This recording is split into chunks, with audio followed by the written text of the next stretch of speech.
Senator Tuberville reports that he spoke to President Trump at 2:15 p.m. He told the president that the vice president had just evacuated. I presume it was understood at this time that rioters had entered the Capitol and threatened the safety of senators and the vice president. Even after hearing of this at 2:24 p.m., President Trump tweeted that Mike Pence lacked courage. He did not call for law enforcement backup until then. The tweet and lack of response suggests President Trump did not care that Vice President Pence was endangered or that law enforcement was overwhelmed. Does this show that President Trump was tolerant of the intimidation of Vice President Pence? Counsel has 2.5 minutes. Directly, no. But I dispute the premise of your facts. I dispute the facts that are laid out in that question. And unfortunately, we're not going to know the answer to the facts in this proceeding because the House did nothing to investigate what went on. We're trying to get hearsay from Mr. Tuberville. There was hearsay from Mr. Lee, I think it was 2 nights ago when we ended, where Mr. Lee was accused of making a statement that he never made. But it was a report from a reporter, from a friend of somebody who had some hearsay that they heard the night before at a bar somewhere. I mean, that's really the kind of evidence that the House has brought before us. And so I have a problem with the facts in the question because I have no idea. And nobody from the House has given us any opportunity to have any idea.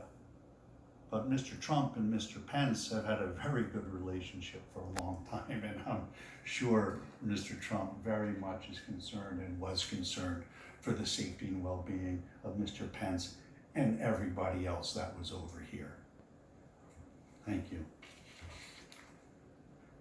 Manager and part of the House Representatives have 2.5 minutes. Thank you, Mr. President. My counsel said before, this has been my worst experience in Washington, and for that I guess we're sorry, but man, you should have been here on January 6th. So the counsel for the president keep blaming the House for not having the evidence that's within the sole possession of their client who we invited to come and testify last week. We sent a letter on February 4th. I sent it directly to President Trump, inviting him to come and to explain and fill in the gaps of what we know about what happened there. And they sent back a contemptuous response just a few hours later. I think they maybe even responded more quickly to my letter than President Trump did as a commander-in-chief to the invasion and the storming of the Capitol of the United States. But in that letter I said, if you decline this invitation, we reserve all rights, including the right to establish a trial, that your refusal to testify supports a strong adverse inference. What's that? Well, Justice Scalia was the great champion of it. If you don't testify in a criminal case, it can't be used against you. Everybody knows that. That's the Fifth Amendment privilege against self-incrimination. But if it's a civil case and you plead the Fifth or you don't show up, then according to Justice Scalia and the rest of the Supreme Court, you can interpret every disputed fact against the defendant.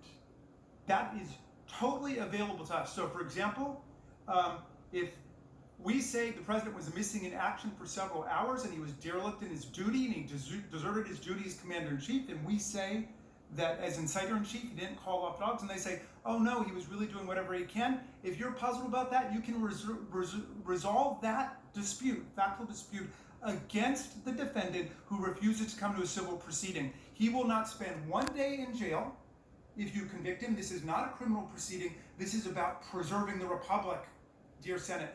That's what this is about. Setting standards of conduct for the President of the United States so this never happens to us again.